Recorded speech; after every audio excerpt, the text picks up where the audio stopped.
আজ মায়ের পবিত্র স্নান, হাজার হাজার ভক্তের মায়ের কাছে সমাগম হয়েছে, আপনারা প্রত্যেকে দেখতে পাচ্ছেন। আজকে রাত 12টা থেকে ভক্তরা লাইন দিয়েছে মায়ের কাছে। আমি ফার্স্ট রানের সময় দেখেছি ভোর 3টের সময় লাইন দেখি, রাত 12টার সময় কোনোদিন দেখি। আজ ফার্স্ট টাইম যে মাকে রাত 12টার সময় থেকে লাইন দিয়েছে, সারা রাত তোরা এখানেই ঘুমিয়েছে মাকে দর্শন করবে। সকাল সকাল এইটুকু বাচ্চারা সব বসে বলছে যে মাকে দেখবো বলে দূর দূর থেকে গেছি, অনেক দূর দূর থেকে গেছি। দেখতেই পাচ্ছেন আপনারা গর্ভগৃহে মাকে একদম সামনে থেকে মায়ের অপরূপ মুখের হাসি, মা শ্যামসুন্দরীর মুখের হাসি, মা কালীর হাসি দেখতে হলে মা শ্যামসুন্দরীকে দর্শন করতে হবে। এরকম হাসি মুখ কোথাও নেই শ্যামসুন্দরী মা ছাড়া।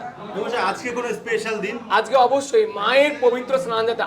আজ কোনো ভক্ত যদি মাকে দর্শন করে তার জীবনে যত পাপ, সব পাপ এই মায়ের পা দিয়ে ধুয়ে যায়। তাই বছরে একবারই প্রত্যেকে মায়ের কাছে আসতে পারে, একদম মায়ের গর্ভগৃহে।